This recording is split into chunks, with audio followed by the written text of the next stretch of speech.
UFC और mix martial art की दुनिया में बहुत कुछ ऐसा हो रहा है जो अपने भाइयों के साथ शेयर करना इंपॉर्टेंट है। तो आज के वीडियो को लाने का मकसद इतना है कि अपने भाइयों के लिए जबरदस्त न्यूज़ और अपडेट लेकर आई जाए यूएफसी मिक्स मार्शल आर्ट की दुनिया से। तो आगे बढ़ने से पहले अगर आप अपनी लैंग्वेज में यूएफसी का कंटेंट देखना पसंद करते हो तो चैनल को सब्सक्राइब करके वीडियो को लाइक कर देना।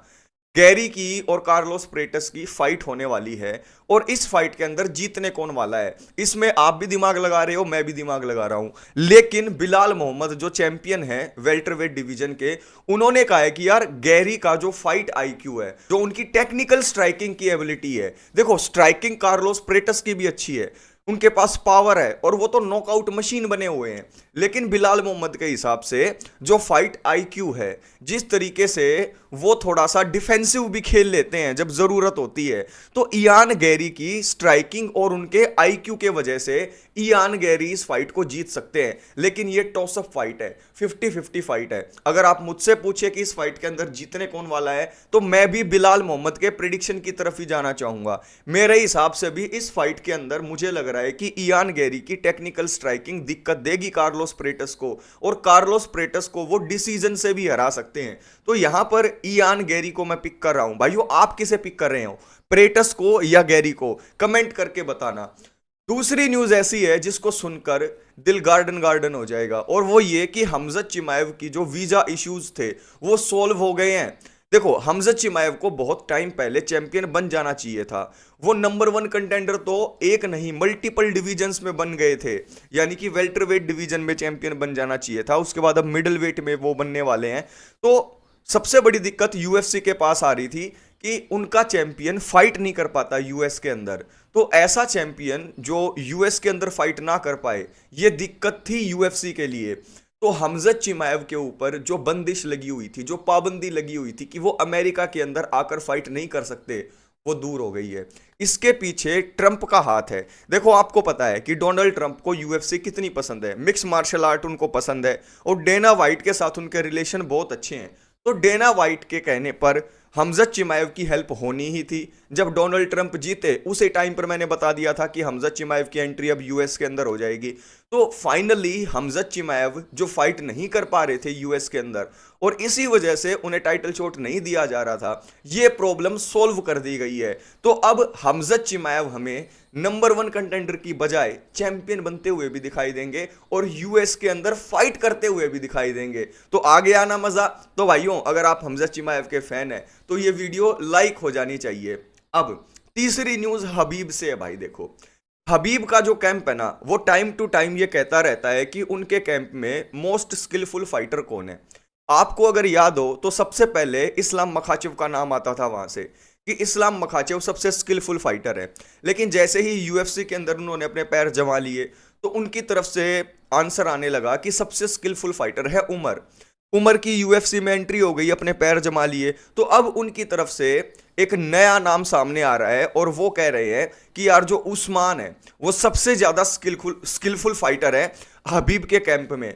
लेकिन इस बात से मैं डिसएग्री करता हूं। देखो, अगर आप उस्मान को देखोगे तो पीएफएल की लास्ट फाइट में उनका आप परफॉर्मेंस देखो, बढ़िया था। लेकिन जिस तरीके से इस्लाम मखाचिव के स्किल्स हमें दिखाई देते हैं, चाहे वो स्ट्राइकिंग हो, चाहे वो रेसलिंग हो, चाहे वो ग्रैपलिंग हो, मुझे ऐसा लगता है कि यार इस्लाम मखाचिव के कैंप में या फिर कहें दागिस्तानी कैंप में अगर कोई सबसे ज्यादा मल्टी टैलेंटेड फाइटर है या फिर कहें बेस्ट फाइटर है तो वो है इस्लाम मखाचिव। क्योंकि मुझे नहीं लगता कि इस्लाम मखाचिव जैसी स्ट्राइकिंग और रेसलिंग का कॉम्बिनेशन दागिस्तानी कैंप ही नहीं, पूरे यूएफसी में भी किसी के पास हो। जॉन जोन्स एक एक्सेप्शन है, उनको हटा दीजिए। उनके अलावा मुझे नहीं लगता कि इस्लाम मखाचिव के आसपास भी स्किल के अंदर कोई है। तो हबीब के कैंप के अंदर और भी फाइटर होंगे, दूसरे फाइटर्स भी बहुत ज्यादा टैलेंटेड होंगे, लेकिन ऐसा मैं मानने के लिए रेडी नहीं हूं कि जो उस्मान है वो इस्लाम मखाचिव से ज्यादा स्किलफुल है। भाई, उस्मान यंग फाइटर है, उस्मान के पास रेसलिंग भी है, ग्रैपलिंग भी है। लेकिन जब उनकी लास्ट फाइट हुई थी तो मैंने साफ बोला था कि जो एक साइज एडवांटेज रहता है, जो एट विल टेक डाउन करने की एबिलिटी इस्लाम मखाचिव के पास है, वो उस्मान के पास नहीं है। उस्मान अपनी एट विल टेक डाउन नहीं कर पाते। जब आप 155 में उनको देखते हो तो वो फिजिकली भी आपको आपको वीक दिखाई देते हैं वो एक बहुत हैवी लाइट वेट नहीं है। इस्लाम मखाचेव की बॉडी को आप देखो, आपको लगता है कि यार he is a very big light weight, वो किसी भी टाइम वेल्टर वेट में जाके भी अच्छा कर सकते हैं। तो भाई Islam Makhachev is a beast at lightweight, and if you talk about the most skillful fighter in Dagestani camp, then it has to be Islam Makhachev. Nobody else have equipments like Islam Makhachev in striking and grappling. मेरे हिसाब से तो यही है भाई। आपके हिसाब से who is most skillful fighter in Dagestani camp? Islam Makhachev और Usman Nurmagomedov? According to me Islam Makhachev. Ilia Topuria training camp में चले गए हैं। UFC 317 में किसी की फाइट हो ना हो, यहां पर इलिया की फाइट जरूर होने वाली है। 145 के बेल्ट को छोड़कर वैकेट करके वो 155 में आए, तो UFC ने उनको प्रॉमिस किया कि भाई आपकी ना टाइटल के लिए फाइट होगी, लेकिन हम गारंटी नहीं दे सकते कि टाइटल के लिए फाइट किसके साथ होगी। तो उन्होंने अपना जो ट्रेनिंग कैंप ये बनाया है, ये इस्लाम मखाचेव और चार्ल्स ओलिवेरा दोनों को टारगेट करके बनाया है, क्योंकि इलिया को पता है कि अगर बिलाल मोहम्मद जीत जाते हैं तो इस्लाम मखाचेव 155 में रहेंगे और इलिया वर्सेस इस्लाम की फाइट हो जाएगी। लेकिन अगर खुदा न खास्ता बिलाल हार गए, JDM जीत गए, तो जिस तरीके से बेल्ट को छोड़ दिया था, वैकेट कर दिया था इलिया ने, वैसे ही 155 में इस्लाम मखाचेव अपनी बेल्ट को वैकेट कर देंगे और इलिया वर्सेस चार्ल्स ओलिवेरा की टाइटल के लिए फाइट हो जाएगी। तो UFC के 317 के इवेंट के लिए और कोई कैंप में गया हो ना गया हो, लेकिन इलिया कैंप में जा चुके हैं। और भाई इलिया का कहना यह है कि इस ट्रेनिंग कैंप को मैं पहले ही कर चुका था, ये तो मेरा एक एक्सटेंडेड जो है ट्रेनिंग कैंप होगा। तो भाई इलिया तो फुली इक्विप्ड हो चुके हैं। देखना यह होगा कि इस्लाम के साथ उनकी फाइट होगी या चार्ल्स ओलिवेरा के साथ होगी। दोनों सिनेरियो में मैं खुश हूं।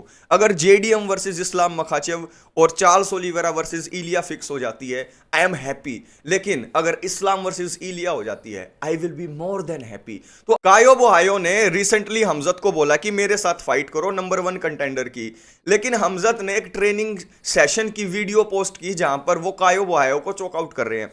तो कायो बोहायो का कहना यह है कि यार मैंने मान लिया कि मैंने टैप आउट किया था, लेकिन मैं उस टाइम पर प्रैक्टिस कर रहा था, मैं ज़्यादा एक्सप्लोजिवनेस दिखा नहीं रहा था। तो मेरे जितने भी स्पारिंग पार्टनर हैं, जितने भी लोगों के साथ मैं प्रैक्टिस करता हूं, आप उनसे पूछ सकते होगे कि प्रैक्टिस के टाइम पर मैं ज़्यादा ओवर एग्रेसिव नहीं होता हूं। और ये जो हमजत चिमाएव कह रहे हैं कि उन्होंने मुझे टैप आउट कर दिया था, रियल लाइफ में ऐसा नहीं होने वाला है। लेकिन कायो बोहायो को मौका मिलता हुआ मुझे दिखाई नहीं दे रहा। अगर UFC 317 की अगर मैं बात करूं, तो अगर फाइट करवानी थी तो इसी के अंदर हो जाती, लेकिन इंटरनेशनल फाइट वीक को टारगेट किया जा रहा है। तो इंटरनेशनल फाइट वीक के अंदर यहां पर कायो बोहायो की जगह पर नसरुद्दीन इमामोव की फाइट हो सकती है हमजत के साथ।